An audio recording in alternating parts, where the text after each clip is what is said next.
basketball hero around here is treated like a god. I mean, how can you ever find out what he could really do? I don't want this to be the high point of his life.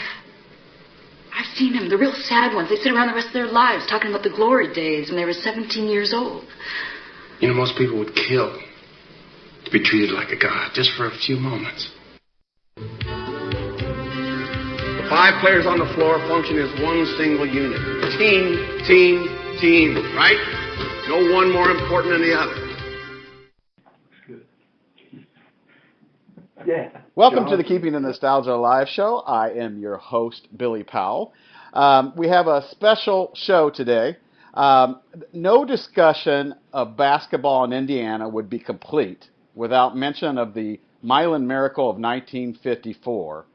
On a cold March night in Butler Fieldhouse, the Indians of tiny Milan High School, with an enrollment of only 162, defeated the mighty Muncie Central Bearcats with an enrollment of 1,662 to win the state championship and secure their place in Hoosier folklore. The small town's victory was immortalized in the 1986 film Hoosiers, starring Gene Hackman.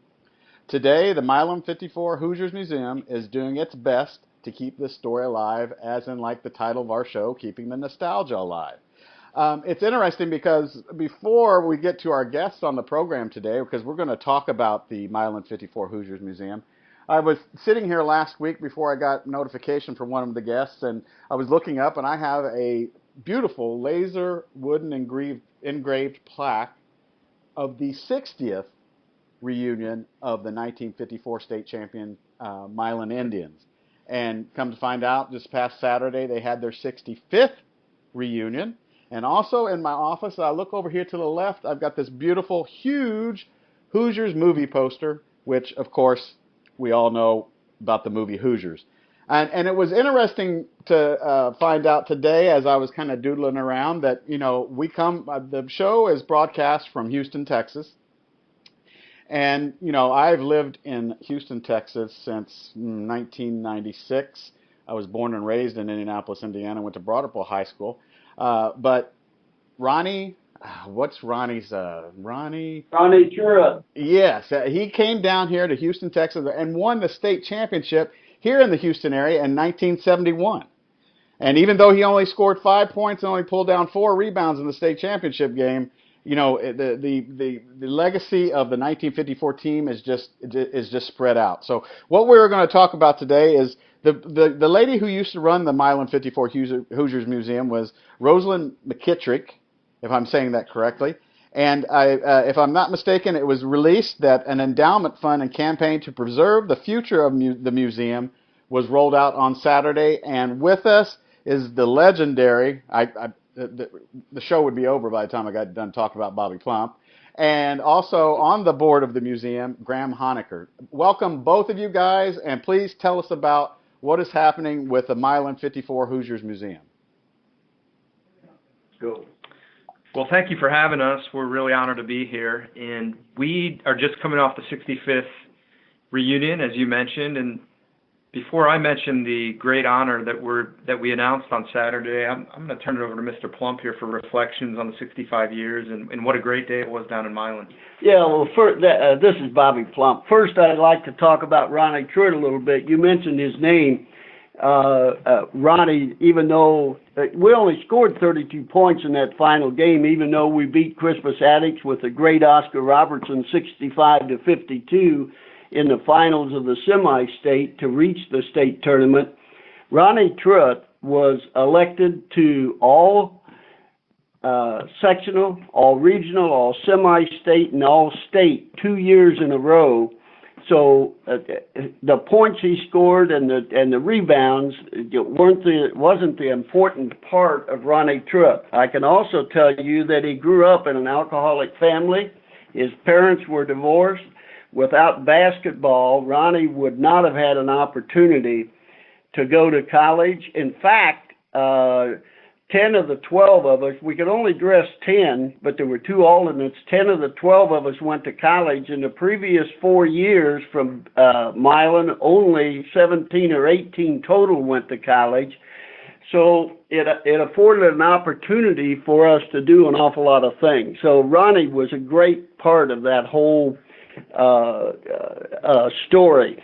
I didn't want those 5 points and 4 rebounds to be the definitive factor of him. 65 years. It is absolutely amazing that 10 of the 12 of us are still alive, by the way. Reflecting back, it would probably take a little longer than what we've got here on air. But all I can say is that we were a bunch of naive kids. And you have to understand the publicity, the TV. It was only the third year the tournament was televised. We grew up in the southeastern part of Indiana. We got more news from Cincinnati. We're only 45 miles due west of Cincinnati. And all of a sudden, at the end of our sophomore year, the coach is fired. We just had the best season. A 24-year-old comes in. Milan had never won a game in that second level, the regional. In that first year of this young coach, we went to the Final Four, got beat in the morning game, came back and won it the next night. And to give your audience a little bit of a feel of the importance of what it was in Indiana at that time, Milan's 80 miles southeast of Indianapolis. We stayed in Indianapolis that night. We drove down to Milan. They had state police in Milan protecting the town. It was a town of 1,100 because they closed all businesses. Everybody came to the tournament. The state police estimated between 30 and 40,000 people came to Milan that next day to greet us, and they came from 5 states. Which brings me to the Milan 54 Hoosier Museum. Roselyn McKittrick, who died a few months ago, wasn't even from Milan. She moved to Milan in 1955 after marrying a fellow from Milan, opened a museum in a corner of her antique shop in 1998, and from 1998, about 10 years later, she bought the barber shop, and then they raised $250,000 4 years ago, renovated the old Milan State Bank building. From 1998 to now, that museum has had visitors from all 50 states and 38 foreign countries, including Saudi Arabia, Japan, Australia, and New Zealand. And due to Graham Honaker, Tom Kohlmeier, and the board of directors, they very fittingly thought it would be a great idea to have a memorial for Roselyn McKittrick and a fundraiser in order to make sure that the museum could be there in perpetuity. Even though 10 of the 12 of us are alive, we're not going to be around forever.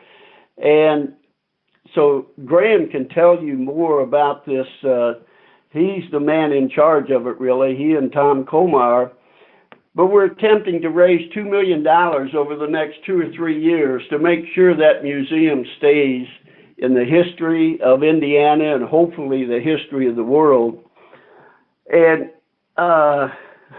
reflecting on 65 years, honestly, when the state police estimated all those, they were coming from 9 miles around. Cars were parked along the side of the road. We were naive kids. And you know what we thought? Man, look what happens when you win a state tournament. And obviously that doesn't happen to everybody. But that's the type of excitement it was. And hopefully this campaign to raise this money will be successful. And I have every thought that it will be successful because of the people that are running it. The board for the museum, Tom Kohlmeier is the president. Graham Honaker, who's from Butler University, has done a great job at Butler in raising funds. So we're really excited about it. There's a lot of stories that we could tell, but it would take too long. But it's awfully nice of you, Billy, to think of giving us an opportunity to talk. You know what's funny too is that Ronnie Truitt also, he's had the highest honor with, he has a school named after him down here in Houston also. Truett Middle I School. I was gonna mention that, coming from that type of background, and yeah, it is Ronnie Truett Middle School, right? Yep, that's true. And once after Captain Ronnie Truett, because he was in the Army. Yep. And also, coaches had a pretty good influence on us. Of the 10 kids that dressed for the state tournament, 6 of them ended up coaching, and I would have been the 7th, but I had an opportunity to play in the NBA and turn them down because I never heard of the NBA back then. I'll tell you a story later if you have time, but I didn't want to take a pay cut, so 7 of the 10 of us would have gone into coaching if I would have been there. So I would say the coaches had some influence on us. Graham, you want to go ahead and discuss a little bit how people can donate, how it's set up, where can they go to? Yeah, absolutely. First, I'd like to add a little bit more to what Mr. Plump said. Roselyn, who I believe you know or had met before, I always think of her as basically the 13th member of that team, kind of like the 5th Beatle. I mean, she really was the person who helped prolong the history, for so long. The players deserve the credit for all they accomplished as a team, but she really, she put her life, so many hours into the museum and keeping the story alive. And so we kind of had 2 things coming together, Billy, the convergence of 2 things. One is immediately after her passing, we were thinking about how do we properly honor her. And I think when you think about honoring a person, you think what would be most meaningful to her. And we came to the consensus that her biggest wish outside of her immediate family was that the museum long outlive her, but do so in Milan. And that was very important to her, that the museum stay in Milan. So there's that piece of it. And the second piece is we have been thinking about the long term. I spoke at the banquet on Saturday and said, I have children of my own now, and I hope someday their grandkids can come and see the museum down in Milan, because there is so much history and basketball history. But Mitch Daniels, who is a longtime supporter of the museum and has a quote in our press release, he made a really good point when I spoke with him a couple weeks ago, that this is Indiana history. It's not just basketball history. It's not just Indiana basketball history. It's deeply entwined with the state. And so we announced on Saturday the establishment of a 3-year campaign. We've got a $2 million goal, which is a big number for us. I jokingly said we need another Milan miracle here, but we really believe, and really a credit to the gentlemen on the team, their stories inspired so many people. We believe we're going to hit that goal. But the biggest thing that allows us to do is to hire a full-time director who can market and set up activities and fundraise and keep telling that story. We have wonderful volunteers down there who have helped us over the years keep the museum going. Roselyn was the most well-known of those, but we really need a full-time director for this museum, and our hope is to keep it in Milan for the next 65 years and beyond.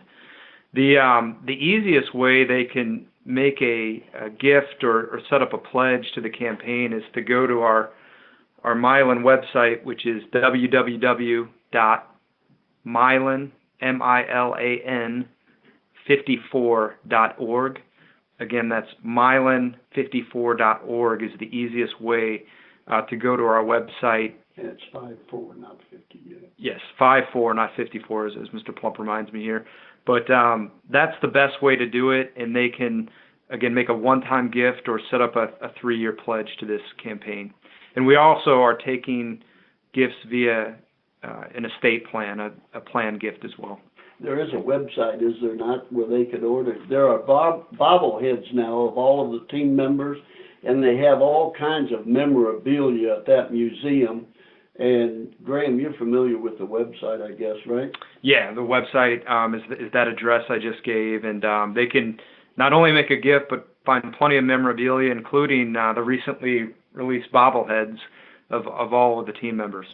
And you can get all of the team members, all of the team members for only $275. I was perusing through that earlier today, and that's a pretty good deal for all those all those members of the team. Which, of course, Roger Schroeder being one of the teammates on that team, also who I have interviewed along with Mr. Plump on Keeping the Nostalgia Alive at podbean.com. You can also listen to those interviews, but I think that that's got some of the best memorabilia that you can buy on their website that I've seen if you want a piece of Milan history. By the way, that announcement at our 65th annual reunion, by the way, that was started by our deceased coach, now Marvin Wood, back in 1954. But in addition, for those that do not know, Mitch Governor was a governor of Indiana. Mitch Daniels was a governor of Indiana. He's now the president at Purdue University, and there's also a proclamation from the current governor, Eric Holcomb, a proclamation concerning this 65th anniversary and the fundraiser. So there's some pretty good people supporting this. Is there also still, in the pamphlet from the Milan 54 Hoosiers Museum, if you need a speaker, is there still something for a donation that one of you guys still will come and speak to an organization or group? Absolutely. We have a little trouble getting Mr. Plump to open up and tell stories, but he will come out, and I'll say as a representative of the board, the team has been just phenomenal in terms of continuing to tell that story. They are, if an organization is interested, you can contact the museum and we'll send one of the representatives, one of the former team members out. But they've been an integral piece in coming to so many events over the years for the museum, and receptions we've had for our donors, grand openings. They have, they're truly a team. They still partner as a team in helping us out promote the museum.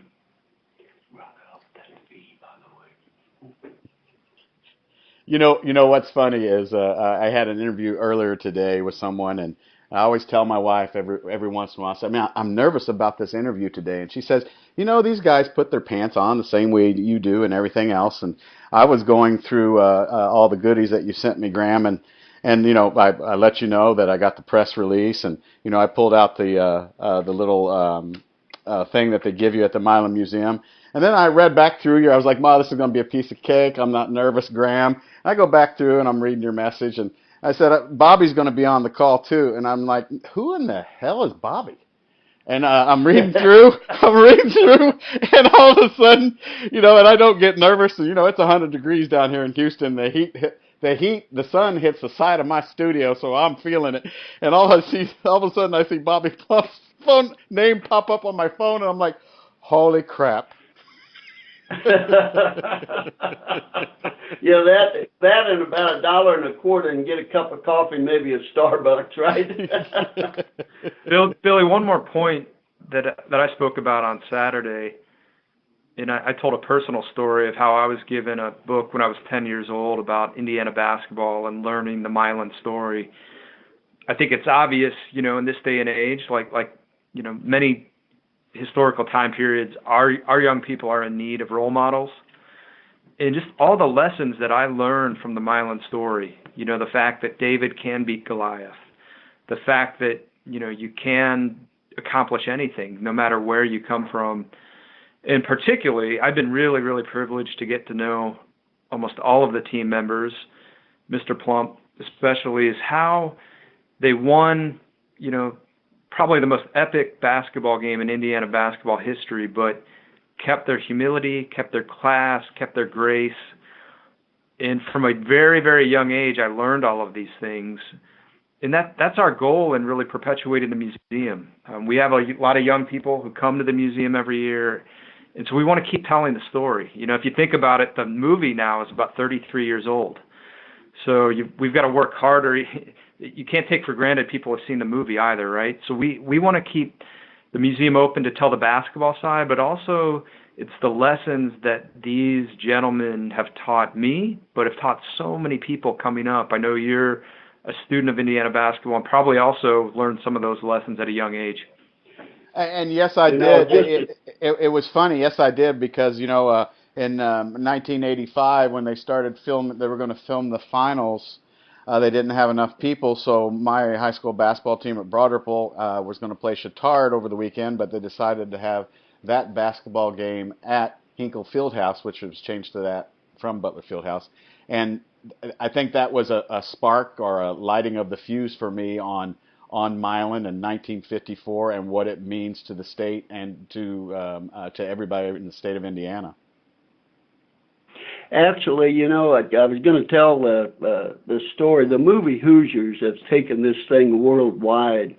A year ago, October or November, I received 2 letters, and I think 3 or 4 of the other team members did, from kids in Paris, France, asking for our autograph. And I can't tell you the number of people. We also, our son runs a sports bar restaurant in Indianapolis called, of all things, Plump's Last Shot. But people from all over come in and talk about the 1954 game, the movie Hoosiers, teams from throughout the state. They bring their players and parents and come in, and I talk to them for a while. It's just, this thing has just taken a life of its own, and obviously with the help of Graham and Tom Kohlmeier and Roselyn McKittrick, God bless her soul. She actually did dedicate the last 20 years of her life to that museum, and is well deserving of having a memorial to perpetuate that museum for long into the future. You know, 65 years. I mean, I'm 52. That's 13 more years than I've been alive. So you know. You know what? I hear that more every day. I mean, when you guys all get together, has it changed over the years? Or are there tears, or is it just happy faces, and you're just exchanging the stories, or talking about what life has given you guys as you've grown older? Well, we don't talk so much about what it has given us, because we already know that. The stories get a little bigger, and we just have a good time. I mean, everybody knows everybody else. We know the children. We know the grandchildren. In fact, we know some great-grandchildren now of the team members. And we're very fortunate to have 10 out of 12 still alive. That's unusual in itself. And we're just thankful that people remember, and yeah, it's always nice to be remembered. I don't care what anybody says. That's something special. Billy, we remarked, a couple of the board members were remarking at the reunion on Saturday, has there ever been a team this closely knit for this long? If you think about how special the occasion, how special the moment they went through to win the state title in '54, then to have a movie made on their story, and then every year, going on, 6 decades, annually getting together. Maybe there is, but you'd be hard-pressed to find a team that's so uniquely tied together and has gotten along and gotten together every year since the Milan miracle occurred. An interesting thing when he's talking about the getting together, I mean, we obviously know the wives and everything, and I believe it is correct, there are 7 members of our team that have been, there's 4 of them now that have been married better than 60 years to the same lady. That might be a record also, but I think there's 7 total that was married, I know, 50 years, and it might even be 5 that have been married now 60 years or more, and that's amazing. In today's world, that's amazing. Now, you just celebrated your 60th. Am I incorrect, or am I correct? Yeah, 61st. 61st. June 14th. Yeah, and Gene and Anita White is celebrating their 62nd. Roger and Sue Schroeder 60. Glenn and Dixie are 60. Rollin and Meredy are 60. And Ray and Jinky would have been. She was a cheerleader, but she died a couple of years ago. Ray Kraft, and Virginia Voss was her name. So yeah, it's been interesting. And four of them. Let's see, 1, 2, 3. 3 were married to classmates. One of the unusual things about our class, there were 30 in our graduating class. 19 of us were boys. There were only 11 girls. I guess that's unusual also. And you got married on Flag Day. You know what? I didn't know that. We didn't make it for Flag Day. I had other things on my mind.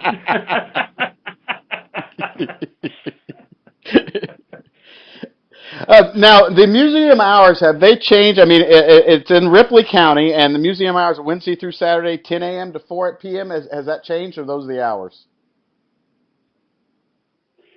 Well, Graham's in charge of that. I'll let him answer that, okay?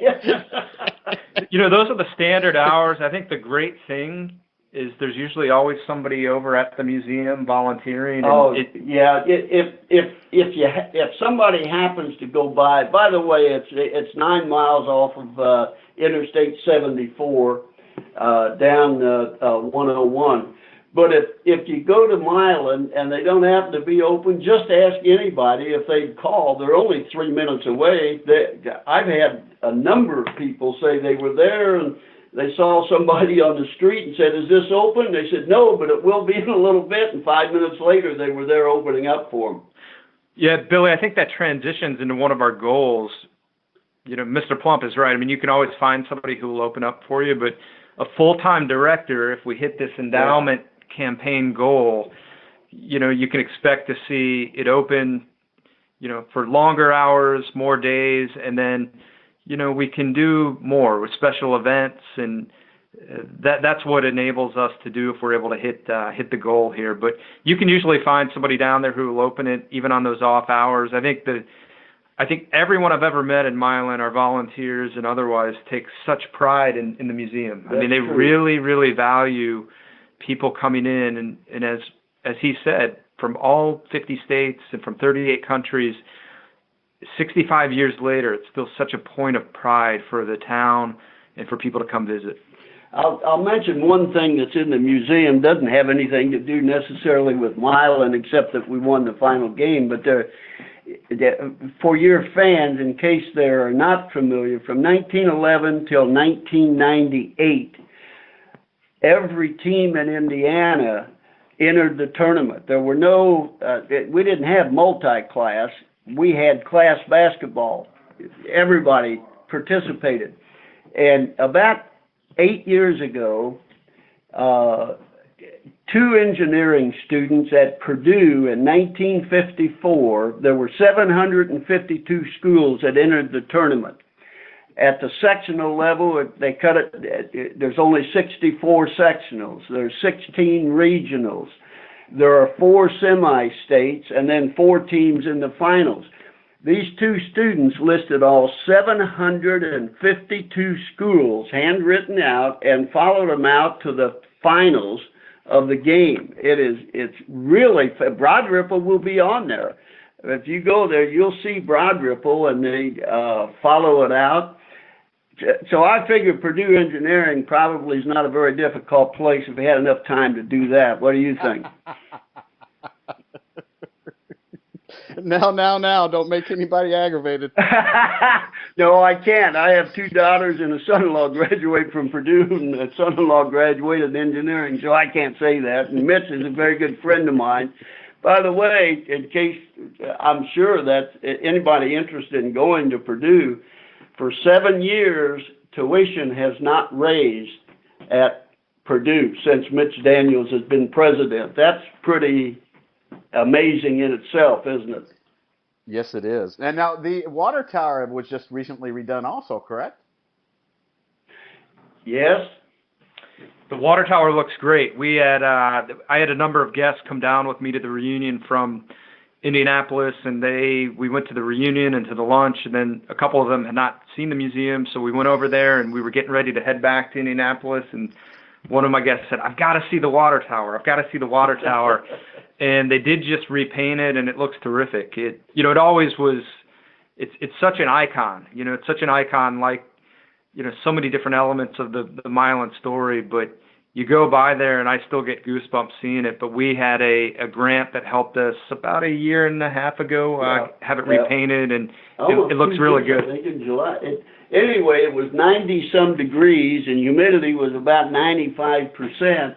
There were 6 of us there, and I got back, and my son-in-law's in the office with me, and this was on a Saturday, I think, and on Monday I came back, and he said, "Boy, I'm glad to see you back. I expected to see in the headline 6 elderly Milan players died of heat prostate in the dedicating the water tower of Milan," and we all made it, and it was fun. Mr. Plump, does Coach Schroeder still play softball? Roger still plays softball. A year ago, now Roger and Gene White was our center. They are almost a year older than we are. I'll be 83 in September. Those 2 guys will be 84 in December.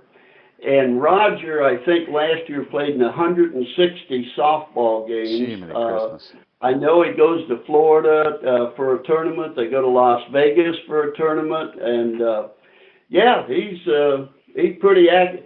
By the way, he weighs within 3 pounds of what he weighed in high school. That is amazing. He needs to go to your restaurant more. Yeah, he needs to get that breaded tendon. No, we took all the calories out of the breaded tendon. So I am talking to museum board member Graham Honaker, and I'm talking to the legend Bobby Plump, and we are talking about the Roselyn McKittrick Endowment Fund and campaign to preserve the future of Milan 54 Hoosiers Museum. Those wishing to make a gift or a multi-year pledge or a planned gift to the Roselyn McKittrick Endowment can do so by going to the museum's website, which is www, I don't think I need to say that anymore, but it just comes out naturally, .milan54.org. That's milan54.org. Or you can call, and I may scalp his name here, Tom Kohlmeier at 317-409. May I give the rest of the number, you think? Yes. Okay, that is Tom Kohlmeier at 317-409-5203. So are there big plans for number 70? Well, we kind of take it year by year, actually about month by month now. But if we reach the 70th anniversary, you'll hear from us. Graham, is there anything you'd like Billy, to... Go ahead. Sorry.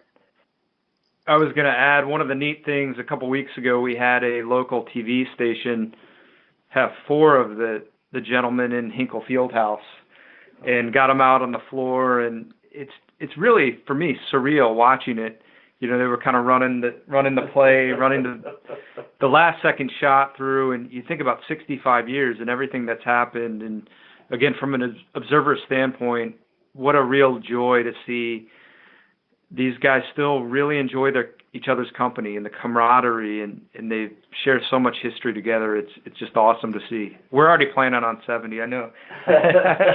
By the way, I took that last shot at the field house here when we did that 3 weeks ago.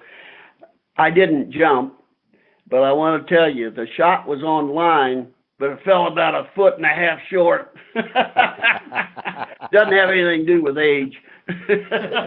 Just a real quick side question. Did you feel like playing at Butler Fieldhouse, did you feel like that basketball floor gave you a couple more inches to your vertical?